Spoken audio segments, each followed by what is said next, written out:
마라나타.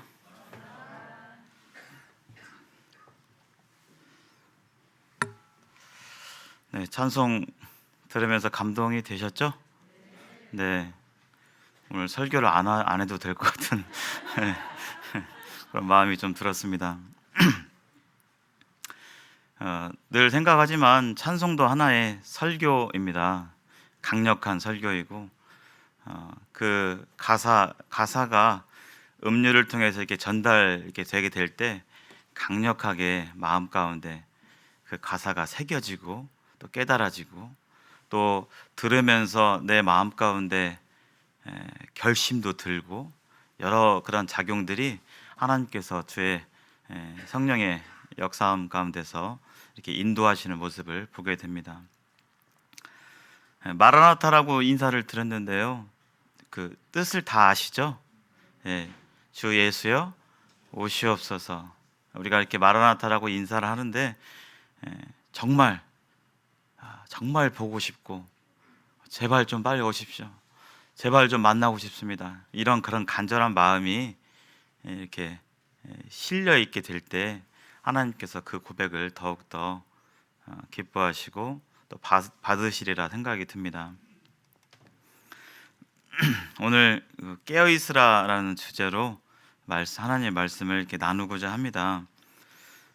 지난 1월에 김선중 행제님께서 연초에 말씀해 주셨고, 또 1월 9일에 우리 송영길 행제님께서 구체적으로 어떻게 실행할 것이, 순종해 나갈 것인지 말씀해 주셨는데요. 사람은 망각의 존재이기 때문에 중간중간 이렇게 보고 되새겨볼 필요가 있어서 다시 한번 짚고 넘어가겠습니다. 올해 우리 교회에게 주님께서 방향을 제시해 주셨고, 또 이러한 부분을 마음에 두고 1년 동안 살아갈 것을 말씀해 주셨는데, 깨어 있으라, 깨어라, 깨어 있어라, 누구누구야 깨어 있어라 라고 주님께서 메시지를 이렇게 주십니다. 깨어 있는 것이란 무엇인가? 그 첫 번째는 내가 정말 믿음 안에 있는가를 시험해보고 확증하는 것을 먼저 해야 함을 보게 됩니다. 그래서 내가 정말 구원받은 확실한 구원 가운데 있는지, 구원받았으니까 됐어가 아니라 내가 확실한 구원 가운데서 그 구원의 즐거움을 느끼고, 그 즐거움 가운데서 주님을 방금 우리가 드렸던 것처럼 찬송하고 또 감사함으로 또 살아가는지 우리는 살펴봐야 되겠습니다. 그래서 복음 집회와 전도 세미나가 하반기에 9월 달에 먼저 세미나를 하고, 또 복음 집회가 11월에 10일부터 이렇게 있게 됩니다. 그래서 이때 하려면 지금부터 계속 기도하고 돌아보시고 또 만나고 전하시고 하는 가운데서 이러한 부분들이 잘 이루어질 수 있으리라 생각이 듭니다. 그래서 코로나가 이제 위드 코로나로 가면서 점점 성도 집회와 또 복음 집회 소식이 들려오고 있는데요, 지역교회 복음 집회에 참석하시는데 나만 가는 게 아니라 VIP 분들도 함께 이렇게 이동하셔서 말씀을 이렇게 들으시는 일들, 그리고 소그룹과 수요 집회에서 구원 간증 나누는 일들 계속 하고 있죠. 그래서 하신 분도 계시고 아직 안 하신 분도 계시는데, 나는 언제 어떻게 구원 간증을 할 것인지 이런 부분에 구체적으로 마음을 정하시고 또 계획을 잡으시고 순종해 가시면 하나님께서 기뻐하시리라 생각이 듭니다. 구원 간증을 이 시간 어떤 집회에서만 하는 것이 아니라 하나님 말씀에도 있잖아요. 우리의 소망에 대해서 누군가 물어본다면 우리는 거기에 대해서 얘기하고, 묻지 않는다 할지라도 나는 이러한 목적으로 살아가, 나는 내 마음 가운데 이러한 예수 그리스도의 십자가의 은혜가 내 삶의 중심이야 라는 것에 대해서 어떤 집회가 아니라 그것이 우리의 간증이 되고 대화의 중심이 되고 마음 가운데 중심이 되어야 할 것을 생각해 보게 됩니다. 그리고 깨어있는 어떻게 깨어 있을 것인가? 그런 십자가의 은혜가 내 마음 가운데 충만하게 될 때 누가 전해야 된다, 안 해야 된다, 교회에서 의무적으로 해야 된다, 안 해야 된다가 아니라 그 십자가의 은혜로 말미암아 전하지 않고서는 견딜 수 없는 이 기쁜 소식, 이 감사한 소식, 이 좋은 것을 전하지 않고서는, 말하지 않고서는 견딜 수 없는 그런 마음의 중심. 우리가 좋은 것을 알게 되고 좋은 것을 먹게 되고 좋은 것을 경험하게 되면 특히 사랑하는 사람들이 생각나고 소중한 사람들에게 그것을 알리고 싶고 같이 누리고 싶고 같이 좀 했으면 하는 마음이 인지상정입니다. 그래서 그러한 마음 가운데서 전하고, 특별히 소그룹 단위로 이렇게 팀으로 함께 VIP 분들과 식사도 나누시고 등산도 가시고 차도 마시시고 이렇게 하면서 복음을 전하는, 그래서 이 상반기에는 소그룹 단위로, 소그룹별로 친구 초청, 직장 동료, 이렇게 그런 시간을 소그룹에서 계획하시기를 바라겠습니다. 교회에서뿐만 아니라 그 어디가 되었건 가정에서 모이시던 그러한 시간을 가지시고, 또 SNS를 통해서 복음을 전하는 그런 일들을 해 나가시길 바라겠고요. 그러려면 내 마음 가운데 VIP 분들이 계셔야겠죠. 그래서 잘 생각이 안 나시면 찾아보시고 주님의 마음으로 이렇게 돌아다보시면 주님이 필요한 그러한 영혼들이 많이 있음을 보게 됩니다. 또한 깨어 있는 것은 기도 가운데 깨어 있어야 되겠죠. 그래서 계속적으로 개인 경건, 기도, 말씀과 기도 가운데 계시지만 올해 소그룹별로 이렇게 기도 시간 갖고, 또 수요 집회에서 4주째 기도하는 시간을 더 내실있게 갖고자 하고 있습니다. 작년에 교회 방향이 뭐였죠? 작년 생각나십니까?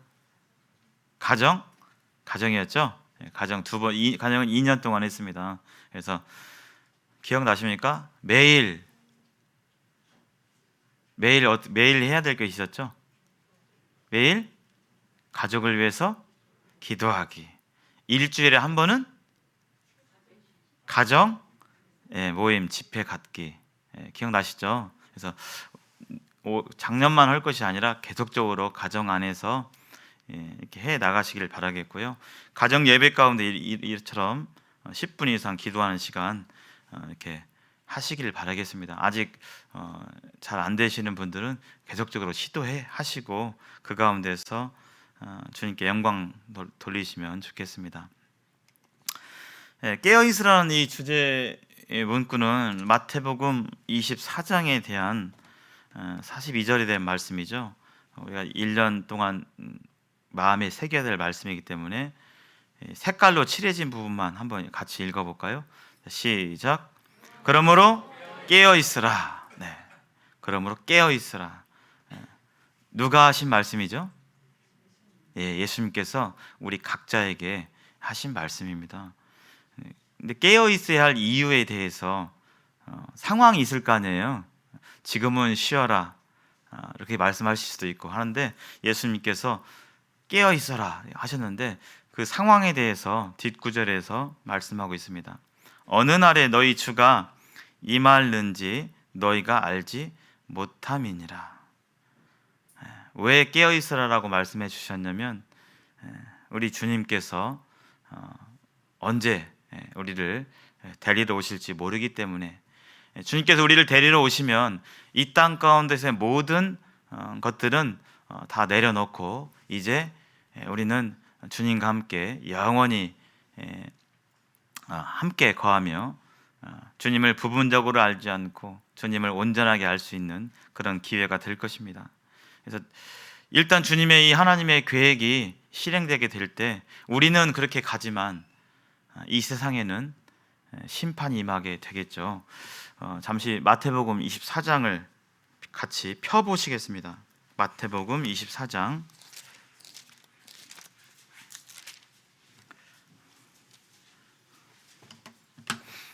마태복음 24장은 흔히 감람산 강화라고 얘기합니다. 강화라는 것은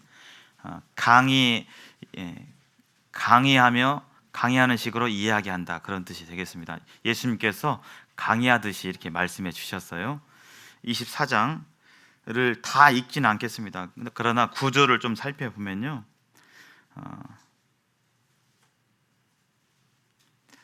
감람산에서는 그 성전이 보입니다. 산 위 꼭대기에 앉으면 성전이 이렇게 보이게 되는데, 제자들이 그 감람산에 앉아서 성전을 보면서 성전이 이렇게 무너지게 된다는데 그것이 어느 때에 일어나겠습니까? 이렇게 물어보죠. 그래서 예수님께서 2절에 돌 위에 돌 하나 남지 않고 다 무너뜨려진다라고 말씀해 주셨고, 이 말씀은 AD 70년에 그대로 성취가 되죠. 3절에 한번 읽어보겠습니다. 예수께서 감람산 위에 앉으셨을 때 제자들이 조용히 와서 이르되 우리에게 이르소서 어느 때에 이런 일이 있겠사오며 또 주의 임하심과 세상 끝에는 무슨 징조가 있사오리이까. 제자들이 이렇게 물어봤죠. 이 성전이 돌 위에 돌 하나 무너지지 않는 일이 언제 일어나요? 그리고 주님이 언제 임하세요? 주님 여기 계시는데 아마 주님께서 십자가에 죽으시고 부활하시고 다시 오심에 대해서 이렇게 듣게 됐는데 그 일이 언제 일어나고 세상의 끝에는 무슨 일이 있을런지에 대해서 이렇게 묻습니다. 그래서 이제 4절 이하에서 여기에 대해서 예수님께서 답변해 주시는데요. 사실 이 4절 이하부터 이하의 내용들은 언제 일어날 것이냐면 바로 다니엘의 71회 중 언제 몇 번째 일에 일어날 일일까요? 바로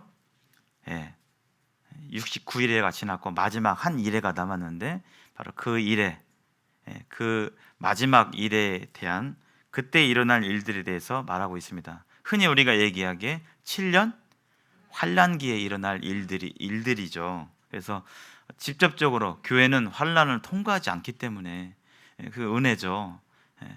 교회는 환란을 통과하지 않기 때문에 예수님께서 여기에 대해서 말씀해 주십니다. 그래서 4절 이하에 보면 다 보진 않겠습니다만은 특히 이제 나누어서 말씀을 하시죠. 4절부터 14절까지는 전 3년 반의 이야기. 이 기간을 성경은 환란이라고 얘기합니다. 이때 무슨 일이 있냐면 거짓 선지자들이 이때는 이미 교회가 휴거된 뒤입니다. 그래서 이 세상이 교회의 기도와 교회의 전도와 교회의 간증으로 말미암아 세상의 타락과 이런 것들이 늦춰지고 있는데, 교회가 휴거돼 버리고 나면 이 세상은 더욱더 불법이 성해지고 악과 죄가 더욱 넘쳐나는, 또 어려움과 환란이 넘쳐나는 시기가 바로 될 것인데, 교회가 휴거된 뒤에 거짓 선지자들이 일어나고 더 많이 일어나고 또 전쟁과 기근과 지진이 더욱더 심하게 있을 것이라고 말씀해 주셨습니다. 지금도 전쟁이 있고 지금도 기근이 있고 지금도 지진이 이렇게 있는데 구별지어서 얘기하고 있는 걸 보게 되면 지금하고는 비교할 수 없는, 지금 우크라이나 전쟁 중에 있죠. 거기 이렇게 TV 보니까 사람들이 피난 가더라고요. 저는 어렸을 때 그 50년대에 달구지에 보따리에 그 지고 가는 그런 모습만 봤는데 지금은 이렇게 피난 가는데 캐리어 들고 가시더라고요. 시대가 바뀌었잖아요. 그러나 그런 일들이 일어납니다. 아파트에 직격으로 미사일이 떨어지고 하는 일들이 우리 시대에 일어나고 있고 우리가 눈으로 목도하는 바이죠. 환란이 되면 전쟁이 일어나고, 전쟁의 이유가 다 있죠. 나름 이유 없는 전쟁이 어디 있겠습니까? 자기가 더 옳고 자기가 더 정당하고 자기의 이 명분이 더 의롭다라고 여기면서 각각 싸우고 있는데 그런 일들이 더 많이 벌어질 것에 대해서 말씀하고 있습니다. 그리고 사랑이 식어질 것이라고, 지금도 사랑이 식어진 시대인데 이때는 더 사랑이 식어질 것이라고 말씀하고 있고, 계시록은 이 기간에 대해서 7인의 심판과 7나팔의 심판이 진행되는 그런 기간이 바로 전 3년 반의 환란이죠. 14절까지 여기 예수님께서 말씀해 주셨고요. 15절부터는 후 3년 반의 환난기입니다. 그래서 이 시기를 성경은 대환난이라고 표현하고 있습니다. 대환난. 전 3년 반보다 더 극심한 환난이 있게 될 것인데, 이때는 이 전 3년 후 3년 반의 시작은 바로 적그리스도가 하나님의 제3성전에 앉아서 자신의 본색을 드러내고 성전에서 가증한 것에 우상 숭배하도록 하는 일들이 실제적으로 일어나는 그 일들이 벌어지고, 그 땅에 전무후무한 환란이 있을 것이고, 일곱 나팔과 일곱 대접의 그런 심판들이 이어질 것이라고 말하고 있습니다. 성경학자들이 곡과 마곡의 전쟁, 러시아 동맹국들이 이스라엘을 침공해서 패망하는 일들이 전 3년 반에 있을 것이라고 그렇게 많이 분별을 하고요. 적그리스도의 세력들이 동방 왕들과의 싸움, 중국이나 이런 동방 왕들과의 큰 전쟁, 아마겟돈 전쟁이죠. 이것이 이제 대환란 후 3년 반에 있을 전쟁이라고 이렇게 말하면서 역사의 시나리오가 하나님의 이 1.1획도 떨어지지 않는 하나님의 이 계획대로 지금 그 배경들이, 그 서막들이 펼쳐지고 있는 상황입니다. 29절 이하에부터는요, 29절 보시면 그날 환난 후에 이렇게 돼 있죠. 이런 환난 후에 이 대환란이 끝나게 될 때 주님께서 다시 재림하게 되는데, 그때 우리는 주님과 함께 이 땅에 내려올 것입니다. 그래서 예수님께서 이 재림에 대해서 무화과나무의 비유를 말씀하시면서 이파리가 이렇게 새순이 돋아나고 눈이 움트고 이렇게 되면 뭐가 가까워 오고 있는 것이죠? 여름이 새순이 나고 잎사귀가 푸릇푸릇해지고 잎사귀가 짙어지고 하는 것처럼 이걸 봐라, 이런 일이 있게 될 때 재림이 있을 것이다. 그러나 그때는 노아의 때처럼 그렇게 임할 것이라고 말씀해 주고 있습니다. 이것이 역사의 시나리오인데, 좀 더 이렇게 정리해서 보면요, 예수님께서 십자가에 달리신 이후에 우리는 지금 이런 시대에 살고 있습니다. 교회의 시대라고 하죠. 구약 성도들에게는 감춰진 시기, 감춰진 비밀의 이 기간이 교회의 시대이고 성령의 시대이고 또 은혜의 시대입니다. 일한 것이 없이 의롭다함을 받는 우리 주 예수 그리스도를 믿는 믿음만으로 죄 많은 인생이 하나님 앞에서 인정받고 의롭다함을 받는 이 놀라운 십자가의 복음의 은혜, 그러한 은혜를 받는 그런 시대가 바로 은혜의 시대인데요. 여기 금방 읽은 것처럼 하나님의 때가 됐을 때 예수님께서 바로 우리를 데리러 오십니다. 우리가 마라나타 고백했던 것처럼 주 예수님께서 우리가 오시기를 바라고 기대하는 것처럼 우리를 데리러 오시는 때가 있고, 우리를 끌어올려서 가게 되죠. 공중에서 주를 만나게 되고 우리가 친히 주님을 만나게 되고 늘 함께 있을 것이라고 성경에서 약속해 주셨죠. 이 데살로니가 전서 5장인데요, 4장에서 그런 얘기를 성도들에게 말씀해 주셨죠. 우리가 휴거되고 주님과 함께 영광 가운데 있게 될 때 불행히도 이 땅에 남아있는 사람들은, 구원받지 않은 사람들, 구원받지 않은 저 길가에 걸어다니고 있는 학생들과 직장인들과 우리 부친님과 모친님들, 그런 모든 구원받지 않은 분들은 이런 환난기에 접어들게 되는 것입니다. 주님의 공중재림이 우리에게는 기대하는 바고 소망하는 바고 정말 행복한 일이지만, 그러나 예수님을 모르고 복음을 한 번도 들어본 적이 없고 하는 그런 사람들에게는 이제 환난의 시기가 되는 것이죠. 그래서 전 3년만과 후 3년만으로 나눠지게 되고, 하나님과 예수님을 만난 우리들은 천국에서 하나님의 나라에서 상고 심판을 받게 되고, 하나님의 어린 양의 혼인잔치에 신부로서 참여하게 된 일들이 하늘 세계에서 벌어지게 되고, 또 하나님의 금방 29절 이하에 있는 것처럼 그 환난 후에 바로 혼인잔치를 마친 예수님과 교회가 지상의 재림에서 이 땅에서 천년 왕국이 펼쳐지는 일들이 벌어지게 됩니다.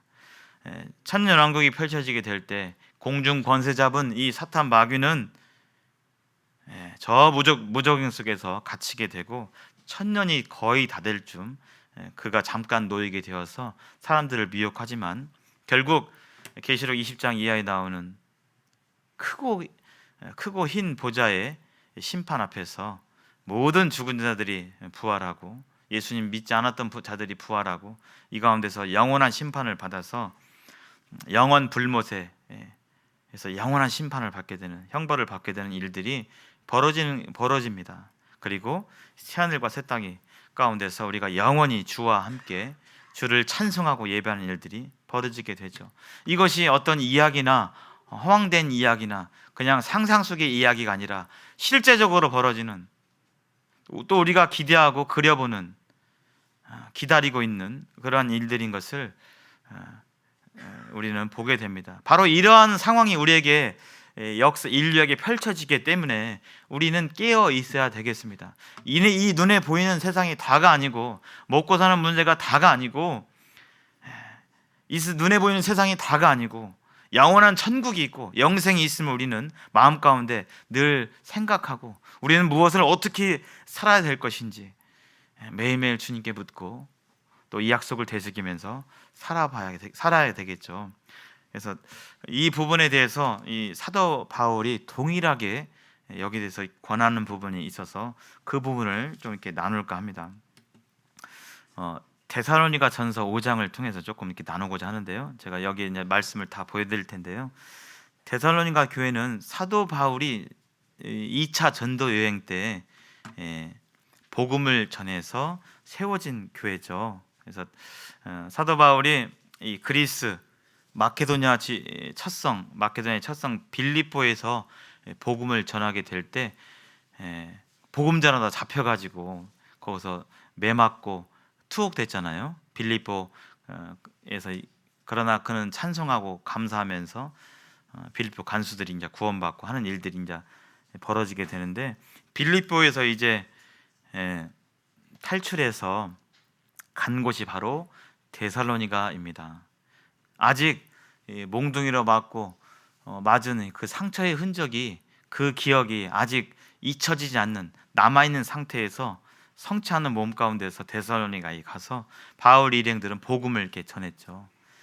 늘 하던 대로 유대인들이 모이는 회당에 가서 새 안식일 동안, 짧은 기간이었습니다. 뭐 한 달 있었던 것도 아니고 새 안식일 동안 바울은 회당에 가서 여러분들이 그렇게 읽고 믿고 알고 있던, 여러분들이 목도했던 그 예수가 바로 구약에서 지칭한, 구약에서 가리킨 메시아 그리스도다라고 그가 힘있게 전하게 될 때 많은 경건한 헬라인들이, 많은 사람들이 구원받고 또 경건한 귀부인들이 구원받게 돼서 교회가 이렇게 생겨나게 되었죠. 근데 이제 여기에서 또 유대인들이 핍박하고 방해를 했기 때문에 데살로니가에서 오래 있지 못하고 이렇게 베레아로 가게 되고 또 아테네로 가게 되고 고린도까지 가게 되는 일정 가운데 있었습니다.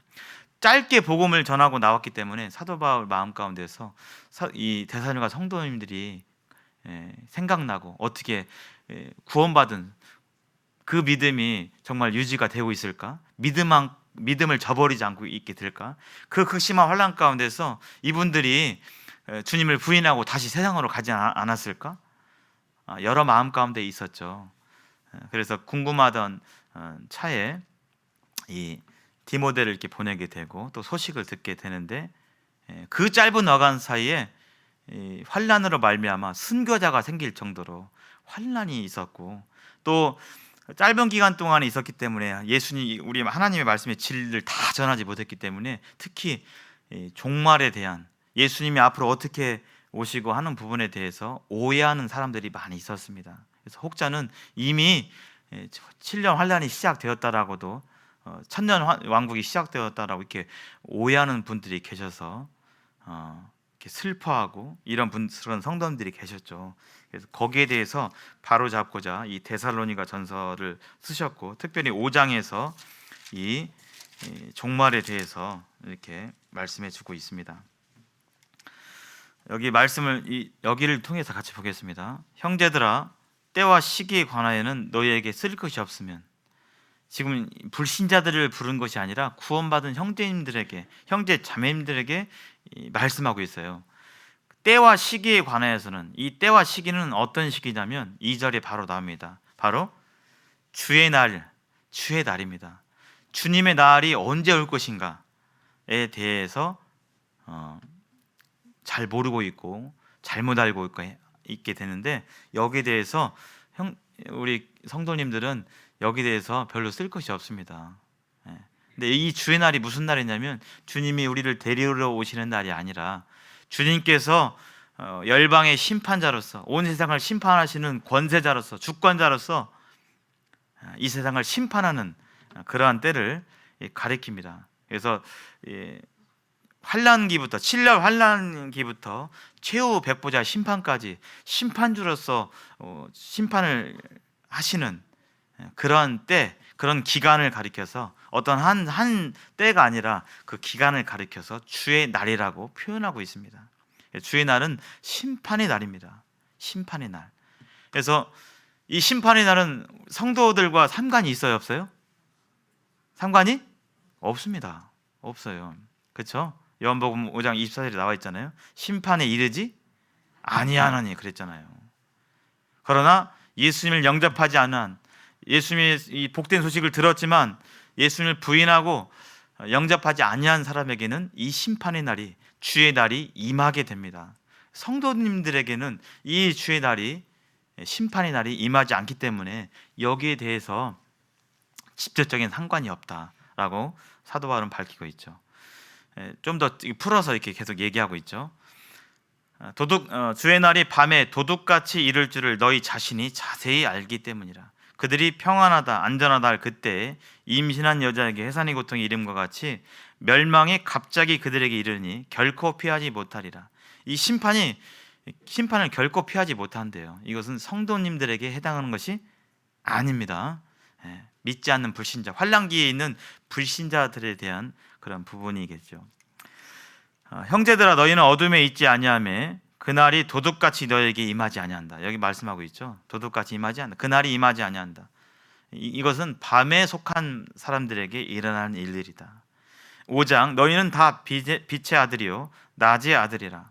우리가 밤이나 어둠에 속하지 아니하나니 그러므로 우리는 다른 이들과 같이 자지 말고 오직 깨어 정신을 차릴지라 말씀해 주고 계십니다. 여기서 깨어서 정신을 차리라고 말씀해 주고 계시는데, 우리는 비록 환란기를 통과하지 않지만 이 심판의 날이 있고 환란기가 분명히 펼쳐지게 될 것이기 때문에 우리는 이 사실 앞에서 남은 시간, 주님께서 우리를 데려오시기 전까지 어떻게 깨어서 정신을 차리면서 생활할 것인지 우리는 여기에 대해서 생각해 봐야 됩니다.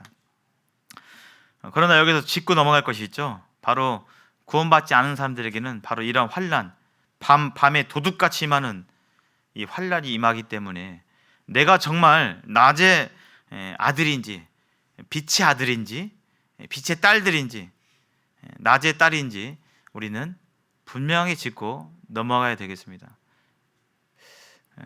스스로 이걸 점검해 보라고 그랬죠. 그래서 나에게 분명한 구원이 확실히 있는가를 우리는 점검해 봐야 됩니다. 또 하나 심판이 분명히 있죠. 이 세상은 영원하지 않습니다. 우리의 생명도 영원하지 않고 이 세상도 영원하지 않습니다. 지금 지어져 있는 50층, 100층짜리 이 빌딩들 영원하지 않습니다. 우리가 계속적으로 과학기술이 발달하고 세워져가는 도시 문명과 온갖 편리한 우리 세상의 모습들, 와이파이와 인터넷 영원하지 않습니다. 하나님의 심판이 분명히 있습니다. 이 심판을 알고 있는 우리들은 어떻게 하는 것이 깨어있는 삶일까요? 바로 그 심판을 증거하는 것입니다. 심판이 있다라고 말하는 것입니다. 크게 외치라, 아끼지 말라라고 하신 말씀처럼 그 역할, 나팔의 소리를 하는 것이 바로 깨어서 정신을 차리는 것이죠. 자는 사람들은 감각이 없잖아요. 자고 있으면 감각이 없잖아요. 자고 있을 때 흔히 수학여행 가면 애들이 막 여기다 막 코로나 가서 요새는 못 가는데 흔히 아이들이 그 친구들 아이들 치약 바르고 막 여기다 막 매직으로 칠해놓고 자고 있으면 칠하는지 어쩐지 압니까? 모릅니까? 몰라요. 예, 누가 와서 칠하는지 감각이 없어요. 누가 와서 뭘 하는지, 누가 접근해 오는지 감각이 없습니다. 깨어 있다는 것은 바로 그거죠. 우리 자다가 깨면 이런 때가 있죠. 깨긴 깼는데 아직 정신이 안 들었어요. 이게 멍하니 깨긴 깼는데, 예, 그런 상태가 아니라 깨어서 정신을 차려야 되겠죠. 지금이 무슨 상황인지, 어떤 상황인지를 봐야 되겠죠. 지금은 바로 주님의 이 공중재림이 임박한, 신뢰 환란과 주님의 이 시나리오가 임박한 그러한 시기이기 때문에 우리는 이 시기에 어떻게 할 것인가, 심판이 있음을 증거해야 됩니다. 예수님 믿지 않으면 영원한 멸망 가운데 있음을 증거해야 되겠죠. 또한 나는 세상 종말 가운데서 후 3년 반의 이 전쟁으로 인해서 세계 인구의 2분의 1 정도가 전쟁으로 인해서 죽게 된다고 성경은 말하고 있는데,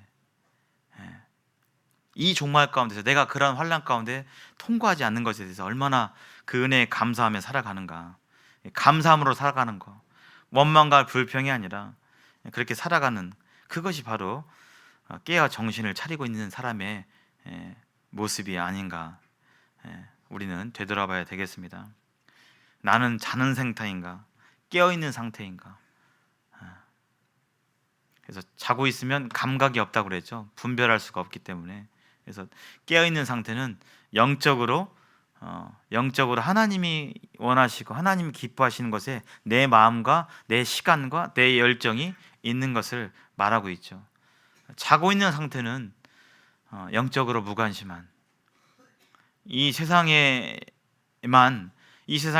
먹고 마시는 이 문제에만 내 마음이 온통 가 있는 이 상태, 이것은 주님의 뜻이 아니죠. 사람이 떡으로만 살 것이 아니라 하나님의 입으로부터 나오는 하나님의 모든 말씀으로 살아야 한다고 말씀해 주고 계시지 않습니까?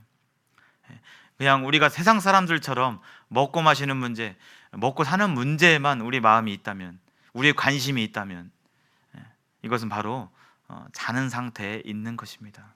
잃어버린 영혼들에 대해서, 또 하나님이 무엇을 기뻐하시는지, 이 세상 가운데 이 교회, 주님의 몸된 교회의 마음을 두고 이렇게 생활하는 것이 바로 깨어있는 상태라고 말할 수 있겠죠.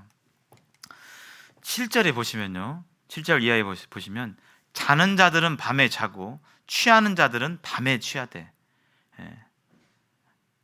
예수님을 모르는 사람들은 밤에 자고 또 분별지 못하고 취함 가운데 있게 되죠. 그러나 우리는 낮에 속하였으니 정신을 차리고 믿음과 사랑의 호신경을 붙이고 구원의 소망의 투구를 쓰자.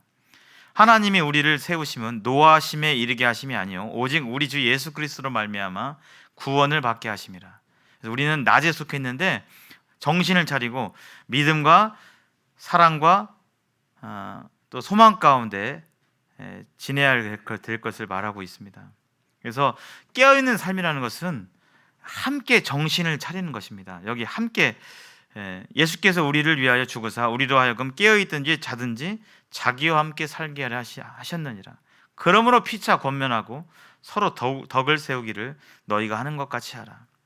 그래서 깨어있는 것은 나 혼자만 깨어있는 것이 아니라 함께 자고 있는 성도들이 있다면 여기에 대해서 괜히 마음 상할까 봐 그냥 눈치만 보고 있고 말하고 있는 것이 아니라 상황이 이런 만큼 함께 흔들어 깨워서 함께 권해서 서로 피차 세우고 덕을 세우면서 함께 정신 차려서 주님을 섬겨 나가도록 하는 것이 바로 깨어있는 삶, 교회에게 바라는 깨어있는 삶을 가리킵니다. 내가 깨어있고 나뿐만 아니라 다른 사람들도 깨어있도록 하는 삶을 말하고 있죠. 그래서 이 믿음, 소망, 사랑은 바로 우리 주 예수 그리스도를 가리키는데요. 믿음 가운데서 살아갈 것을 말하고 있는데, 내가 정말 믿고 있는 게 무엇인가? 나는 무엇을 믿는가? 우리가 믿음 가운데 있다라고 이렇게 생각하고 또 행하고 있죠. 그러나 나는 정말 무엇을 믿고 있는가? 하나로 살아가게 될 때 내가 믿고 의지하는 존재가 무엇인가? 나의 믿음은 잘하고 있는가? 구원받은 지 구원 가정할 때 이제 구원받은 그 횟수가 나오잖아요. 구원받은 지 10년, 20년, 30년, 40년 이렇게 되게 될 때 나의 믿음은 정말 잘하고 있는가? 양심적으로 자기 스스로 바라보게 될 때 그렇게 잘하고 있는가? 또 나의 믿음은 깊어지고 있는가? 우리는 살펴봐야 됩니다. 그리고 주님께서 주신 십자가의 그 사랑이 나의 인격과 삶에서 정말 나타나고 있는가? 내가 하는 말들이 변했고, 내가 하는 사람들에 대한 대응, 세상에 여러 종류의 사람들이 있고, 불친절한 사람, 불퉁불퉁하는 사람, 여러 종류의 사람들이 있잖아요. 예수님을 알지 못해서 이기적인 사람, 그런 사람들 앞에서 내가 그 사람들을 대하는 그 반응이 여전히 똑같은가? 달라졌는가? 운전대를 잡고 운전하게 되는데 10년 전이나 지금이나 운전할 때 나오는 나의 말과 행동과 반응이 똑같은가? 다른가? 우리는 그것을 살펴봐야 됩니다. 소망, 내가 참으로 의지하는 것이 무엇인가? 우리는 되돌아봐야 됩니다. 나는 내 재산, 모아놓은 재산을 의지하는가? 아니면 어떤 사람을 의지하는가? 내 건강을 의지하는가? 내 지식을 의지하는가? 내가 가지고 있는 어떤 인맥을 의지하는가? 내가 사회적으로 어떤 지위가 좀 있다면 그것을 의지하는가? 이런 것들은 다 사라지고 헛것이라고 말하고 있습니다. 나는 정말 무엇을 의지하는가? 우리 주 예수 그리스도께 나의 모든 의지가 있어야 될 것을 우리는 늘 되돌아봐야 되겠습니다. 그것이 바로 깨어있는 삶이라고 사도 바울은 데살로니가 성도님들에게 말씀하고 있습니다.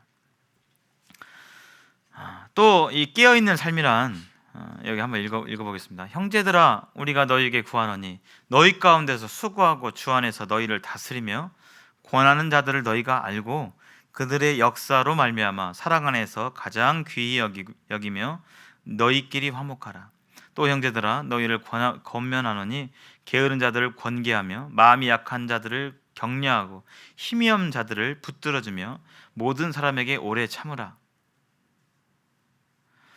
여기 깨어있는 삶이라는 것은요, 여기 초반부에 나오죠. 장로들의 수고를 알고 더불어 화목하는 것 또한 깨어있는 삶입니다. 근자에 이 한국 교회의 어떤 여러 가지 소식을 듣게 됩니다. 특히 교회가 어려운 가운데 있는 그런 소식을 많이 듣게 됩니다. 우리 인근에 있는 교회도 그렇고요. 또 떨어져 있는 교회들의 소식도 많이 듣게 됩니다. 그 많은 그 교회가 어려워지고 많이 모였던 그 교회가 흩어지고 성도님들이 다시 세상으로 가고 교파교회로 가거나 뭐 다른 교회로 흩어지고 모임 생활을 안 한다거나 이런 일들이 벌어지게 되는데, 그 많은 이유 중에 하나는, 또 많은 그 것들은 바로 인도자들이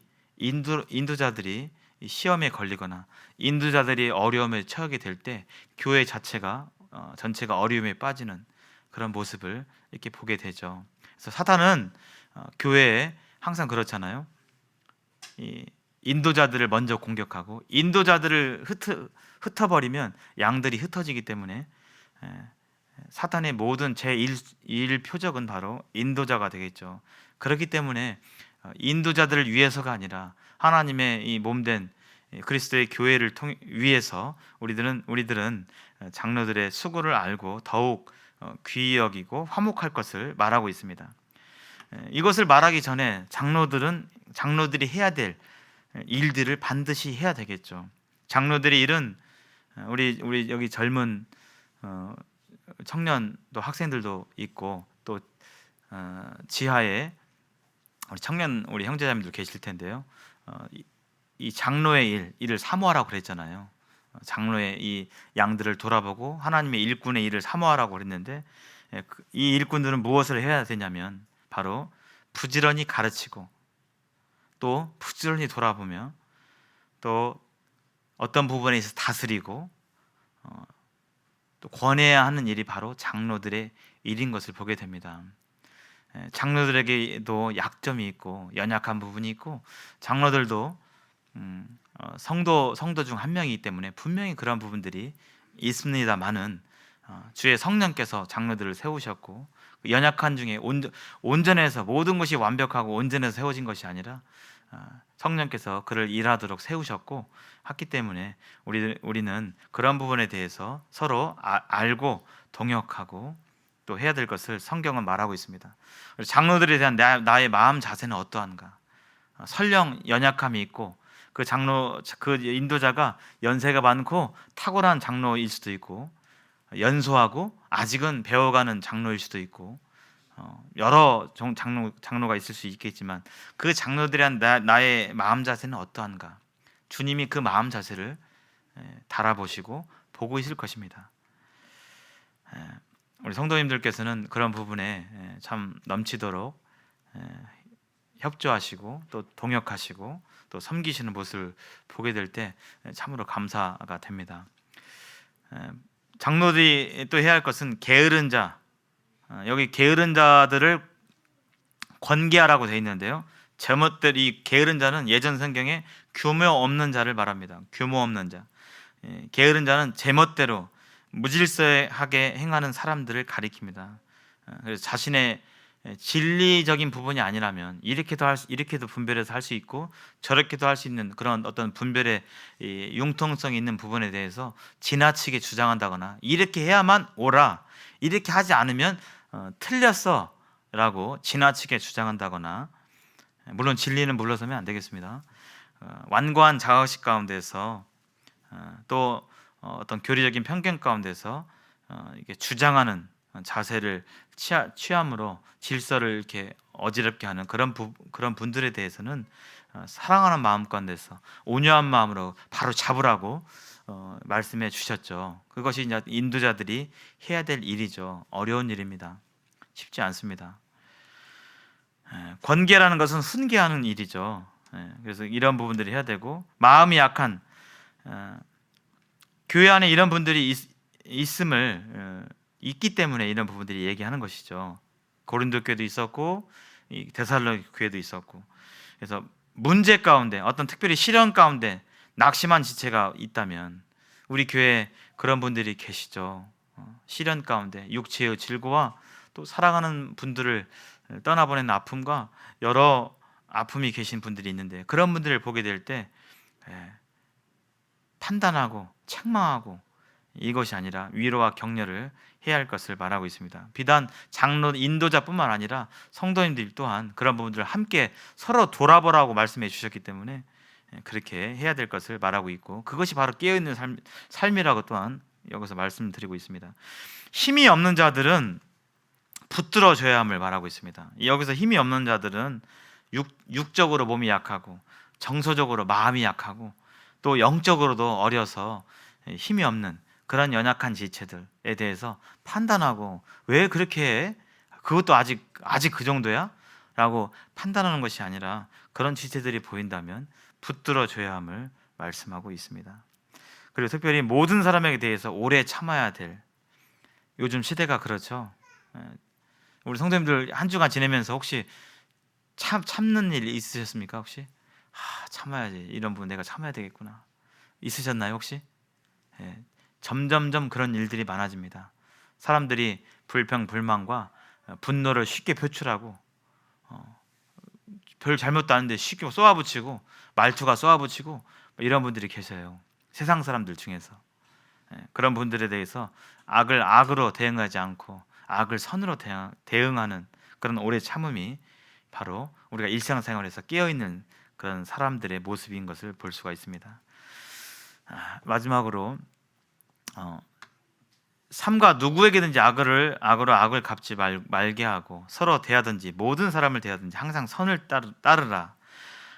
잘 아시는 말씀이죠. 항상 기뻐하라. 쉬지 말고 기도하라. 범사에 감사하라. 이것이 그리스도 예수 안에서 너희를 향하신 하나님의 뜻이라고 말씀하고 계십니다. 성령을 소멸하지 말며 예언을 멸시하지 말고 범사에 하려 좋은 것을 취하고 악은 어떤 모양이라도 버리라. 이것이 깨어있는 삶의 자세이죠. 그래서 깨어있는 삶, 어떤 삶이냐? 성령 충만한 삶입니다. 성령 충만한 삶. 그것이 여기 15절 이하부터 나와 있는 그런 구체적인 말씀들이죠. 그래서 성령 충만한 삶은 항상 감사하고 기뻐하는 삶을 가리킵니다. 이게 되나요? 우리 마음 가운데 잘 안 되잖아요. 이것은 우리에게서 나오는 것이 아닙니다. 항상 감사보다는 불평이 나올 수 있죠. 근데 항상 감사할 수 있는 비결은 우리에게 그런 마음이, 우리에게 그런 그 감정과 생각이 나오지 않아요. 어떻게 해요?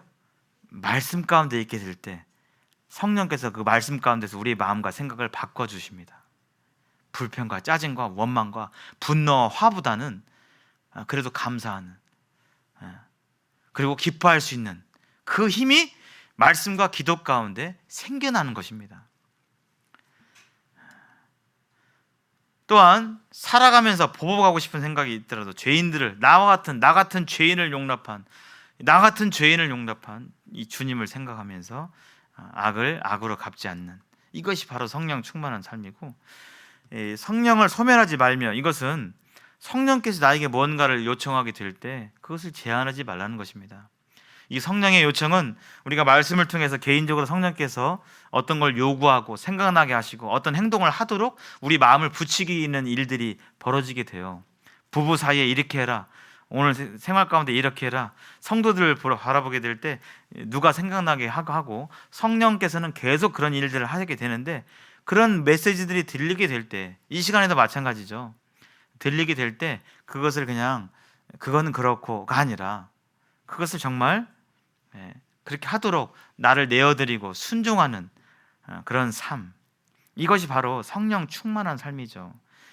성령에 순종하게 되는데 여러 방해들이 있습니다. 내 자아의 방해도 있고요, 내 성격과 기질의 방해도 있고, 내 감정의 방해도 있고, 내 생각의 방해도 있는데, 그런 것들을 다 그리스도 십자가 밑에 내려놓고 십자가에 부인하고 순종하는 삶, 하나님의 말씀으로 받는 삶, 이렇게 될 때 성령 충만한 삶을 살 수 있게 되죠.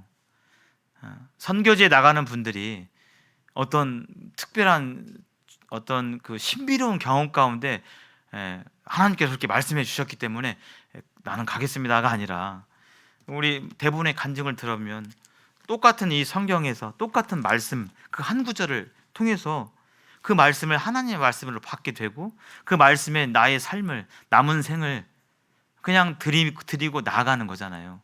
특별한 비결이 있는 것이 아닙니다. 하나님의 말씀으로 받게 될 때 역사가 일어나죠. 지금 2층 두란노실에서 복음 말씀이 VIP 분들에게 전해지고 있습니다. 그 VIP 분들이 어떻게 구원받느냐? 말씀을 많이 듣잖아요. 연대기를 5번, 6번, 1년, 2년, 3년 많이 듣지만 그분들이 말씀을 안 들어서가 아니라, 또 못 들어서가 아니라, 몰라서가 아니라, 그 말씀이 아멘으로 화답되게 될 때, 아 그렇구나 라고 될 때, 깨달아지게 될 때, 그 말씀이, 성경에 있는 말씀이 내 마음 가운데 하나님의 직접적인 말씀으로 받아들여지게 되고 아멘이 들 때 구원의 역사가, 구원받는 역사가 일어나는 것처럼 저와 우리 성도님들에게도 이 말씀이 하나님의 말씀으로 받아들여지게 될 때, 그렇게 크고 무겁게 여겨지게 될 때 삶이 변하고 역사가 일어나는 모습을 보게 됩니다. 그리고 하나님 말씀 가운데 그처럼 악을 분별하고 버리는 삶, 이것이 바로 깨어있는 삶이라고 말씀하고 있습니다. 마태복음 24장 이하에 말세가, 이 환란이 다가오는 이 시기에, 은혜의 때가 얼마 남지 않는 이 시기에 우리가 이 데살로니가 5장의 말씀을 통해서 다시 한번 새기면서 한 주간 깨어있는 삶, 또 기쁨과 감사가 넘치는 삶, 또 오늘 풍성히 찬양을 드리는 것처럼 예배당뿐만 아니라 가정에서 찬송으로 말미암아 기쁨이 넘치는 삶 한 주간 살게 되기를 바라겠습니다. 감사합니다.